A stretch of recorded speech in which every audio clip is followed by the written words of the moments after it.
সাম্প্রতিক সময়ে পর্তুগালের বৈধতা লাভের দুটি ধারা সাময়িকভাবে বন্ধ করে দিয়েছে। কি আসলে পুরোপুরি বন্ধ করে দিয়েছে কিনা বা আর কখনো এটি চালু হবে কিনা।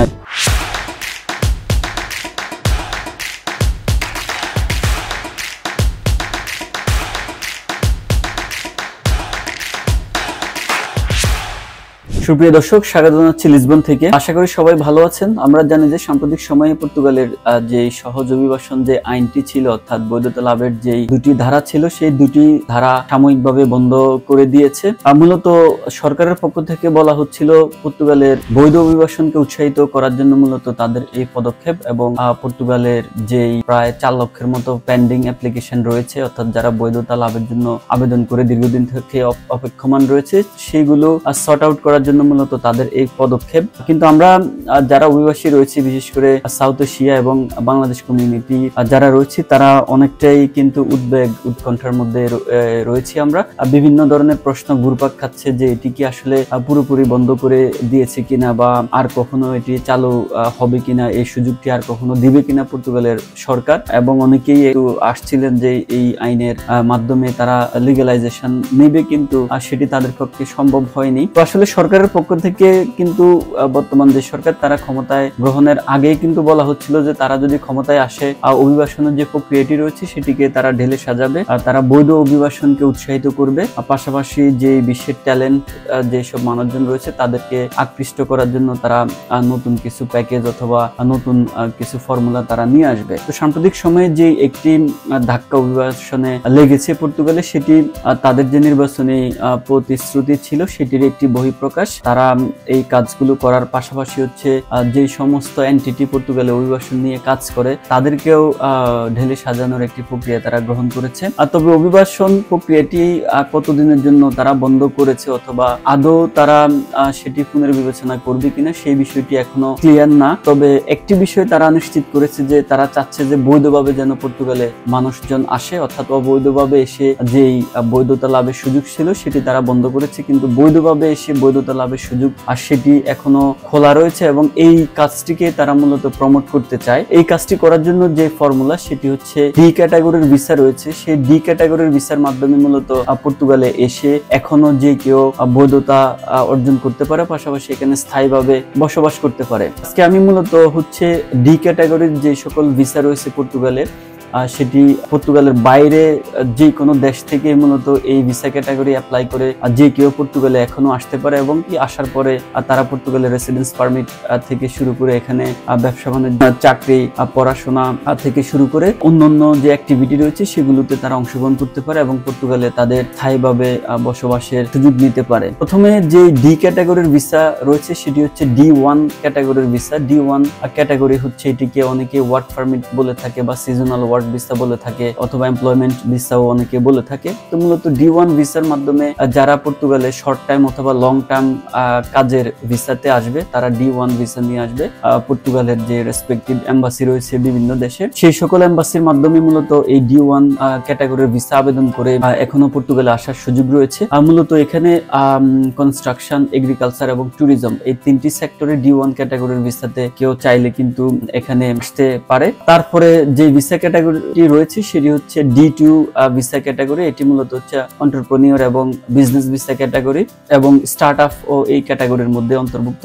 অর্থাৎ যারা বিজনেস পারসন বা বিজনেস কোনো আইডিয়া আছে অথবা যারা উদ্যোক্তা হতে চান, তাদের জন্য এই D2 ভিসাটি খুবই ইন্টারেস্টিং একটি ভিসা বলে আমি মনে করি, এটি একটি সুযোগ বলে আমি মনে করি। তো এই D2 ভিসার মাধ্যমেও কিন্তু পর্তুগালে এখনো এসে ব্যবসা বাণিজ্য করা অথবা নতুন একটি আইডিয়া বাস্তবায়ন করা থেকে শুরু করে নতুন একটি উদ্যোগ শুরু করার সুযোগ রয়েছে এবং এটির মাধ্যমে এখানে স্থায়ীভাবে বসবাস করা যাবে। D3 ভিসা সেটি হচ্ছে হাইলি স্কিল ক্যাটাগরি, যারা একেবারে খুব প্রফেশনাল রয়েছে, তারা এই D3 ভিসার মাধ্যমে মূলত আসতে পারে। স্কিল প্রফেশন যেমন ডাক্তার, ইঞ্জিনিয়ার, নার্স বা আইটি প্রফেশনে যারা রয়েছে, ডেভেলপার বা টেকনোলজি নিয়ে যারা কাজ করছে। আর তাছাড়া একেবারেই যদি আমি খোলাখুলি ভাবে বলি যে যারা একেবারে খুব পেশাজীবী কোনো পেশার সাথে সম্পৃক্ত রয়েছে তাদের জন্য এই D3 যে ভিসা, হাইলি স্কিল ভিসা বলে থাকে, যে স্কিল ক্যাটাগরির ভিসা নিয়ে পর্তুগালে আসার সুযোগ রয়েছে এবং আসার পরে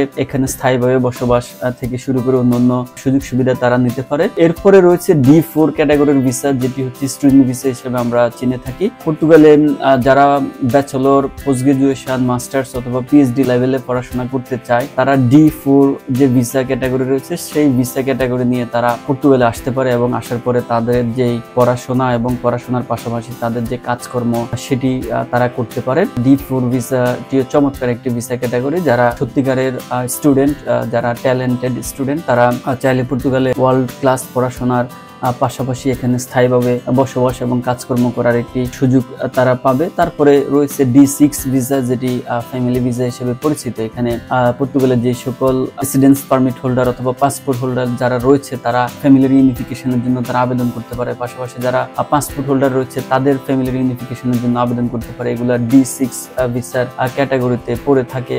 এরপরে রয়েছে D7 ভিসা, যেটিকে আমরা রিটায়ারমেন্ট ভিসা হিসেবে চিনে থাকি অথবা প্যাসিভ ইনকাম ভিসা, অর্থাৎ যারা খুব ভালো একটি অ্যামাউন্ট রিটায়ারমেন্টের থেকে পান অথবা যাদের প্যাসিভ ইনকাম যে কোনো একটি প্রপার্টি থেকে ইনকাম হতে পারে বা ফিক্সড ডিপোজিট থেকে হতে পারে বা যে কোনো বন্ড থেকে ইনকাম হতে পারে। অর্থাৎ আপনি যদি নাও থাকেন আর যে দেশ থেকে ভিসা অ্যাপ্লাই করবেন সেই দেশে আপনি না থাকলেও যে ইনকামটি আপনি কন্টিনিউয়াসলি পেতে থাকবেন এটি যদি আপনি প্রুফ করতে পারেন লাস্ট 6 মান্থের, তাহলে আপনি D7 ভিসার জন্য আবেদন করতে পারেন। আর যারা তাদের রিটায়ারমেন্টের সময়কে পর্তুগালে অতিবাহিত করতে চান, এখানকার যে ওয়েদার রয়েছে, এখানকার যে মানুষজন বা এখানকার যে চিকিৎসা ব্যবস্থা রয়েছে, এগুলো যারা ইউটিলাইজ করতে চান তাদের জন্য D7 ভিসাটি চমৎকার একটি ভিসা। এটির মাধ্যমেও পর্তুগালে এসে স্থায়ীভাবে থাকে এবং বসবাস সুযোগ রয়েছে।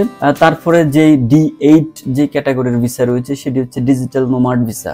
বর্তমানে আমরা জানি যে অনেকেই, আমরা যারা ইয়াং জেনারেশন রয়েছে তারা ফ্রিল্যান্সারের মাধ্যমে দেশে বসে বা ঘরে বসে কিন্তু যে কোনো ব্যক্তি বা প্রতিষ্ঠানের জন্য কাজ করছে এবং সেটি যদি কারো $3,500 উপরে যদি ইনকাম থেকে থাকে এবং বিগত 6 মাসের যদি স্টেটমেন্ট থাকে তাহলে তারা D8 অর্থাৎ ডিজিটাল নোমাড ভিসা, এটিকে ফ্রিল্যান্সার ভিসা হিসেবেও অনেকেই চিনে থাকেন, তাহলে সেই ভিসা ক্যাটাগরির জন্য আপনারা আবেদন করতে পারেন এবং সেই ভিসাতে এসেও পর্তুগালে স্থায়ীভাবে বসবাস এবং কাজকর্ম করার সুযোগ রয়েছে। তাছাড়া রয়েছে D9 ক্যাটাগরির ভিসা, ভলান্টিয়ার ভিসা।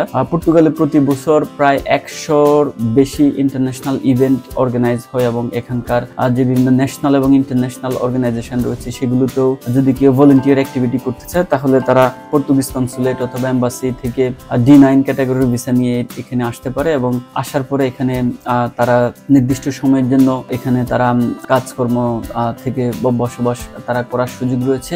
তাছাড়াও 2022 সালে নতুন একটি ভিসা ফরম্যাট পর্তুগাল চালু করেছে, সেটা হচ্ছে জব সার্চ ভিসা হিসেবে পরিচিত। অর্থাৎ পর্তুগালের যে সকল সেক্টরে মানুষের অভাব রয়েছে, অর্থাৎ যে সকল সেক্টরে কর্মী খুঁজে পাওয়া যাচ্ছে না, সেই সকল সেক্টরের যে কোনো একটিতে যদি আপনার পড়াশোনা অথবা আপনার প্রশিক্ষণ থেকে থাকে, পাশাপাশি যদি সেই সেক্টরে আপনার কাজের অভিজ্ঞতা থাকে, তাহলে আপনি যে কোনো পর্তুগিজ কনসুলেট অথবা এম্বাসির মাধ্যমে জব সার্চ ভিসার জন্য আপনি আবেদন করতে পারেন এবং আপনি যদি ভিসা কোয়ালিফাই করেন তাহলে এখানে এসে আপনার সেই সুনির্দিষ্ট যে ফিল্ড রয়েছে সেখানে আপনি কাজকর্ম খুঁজে বের করে সেটির মাধ্যমে এখানে স্থায়ীভাবে আপনি বসবাস করতে পারবেন। তো মূলত আসলে এই D ক্যাটাগরির ভিসা প্লাস হচ্ছে জব সার্চ ভিসা সহ এই লিগ্যাল যে মাইগ্রেশন, রেগুলেটেড মাইগ্রেশন যেটাকে পর্তুগাল গভর্নমেন্ট বলছে, সেটির মাধ্যমে মূলত তারা চাচ্ছে যে রেগুলেটেড একটি ওয়েতে অর্থাৎ ভিসা নিয়ে যেন যারা অভিবাসী রয়েছে অর্থাৎ যারা পর্তুগালে আসতে চায় তারা যে কোনো একটি ক্যাটাগরির ভিসা নিয়ে যেন তারা আসে, এটিকে তারা রেগুলেটেড মাইগ্রেশন বলছে। এই বিষয়টিকে তারা মূলত প্রমোট করছে। তো সাম্প্রতিক সময়ে যে আইনটি করেছে সেটির প্রভাব কিন্তু এই ভিসা ক্যাটাগরিতে পড়বে না এবং তারা এটি উল্লেখ করেছেন যে এখন থেকে তারা D ক্যাটাগরির ভিসাকে ত্বরান্বিত করবেন। তাদের যে কনসুলেট এবং দূতাবাস রয়েছে সেগুলোকে তারা নির্দেশনা দিবেন যেন বেশি পরিমাপে তারা D ক্যাটাগরির ভিসাগুলো ইস্যু করে। আমি এতক্ষণ যে ক্যাটাগরির ভিসাগুলোতে আলোচনা করেছি এটির যে কোনো একটিতে যদি আপনি ফিট মনে করেন তাহলে আপনার নিকটস্থ যে কোনো পর্তুগিজ এম্বাসির মাধ্যমে যে কোনো একটি ক্যাটাগরির ভিসা আবেদন করে আপনি কিন্তু বৈধভাবে এই দেশে আসতে পারবেন এবং পর্তুগালের যেই অবাধ যে অভিবাসনের সুযোগ রয়েছে এখনো সেই সুযোগটি আপনি চাইলে নিতে পারেন। তো দর্শক, আশা করি আপনারা অনেক তথ্য পেয়েছেন পর্তুগালে এখনো কিভাবে আপনারা বৈধভাবে এসে এখানে স্থায়ী হবেন, আর সেই বিষয়টি আমি তুলে ধরার চেষ্টা করেছি। আপনাদের যদি কোনো প্রশ্ন থাকে তাহলে অবশ্যই আপনারা কমেন্ট সেকশনে জানাবেন, আমি চেষ্টা করব সেটি যদি আমার জানা থাকে অথবা যথাযথ তথ্য সংগ্রহ করে সেটির অ্যান্সার আপনাদেরকে দেওয়ার জন্য। ভালো থাকবেন, পরবর্তীতে দেখা হবে অন্য কোনো ভিডিওতে।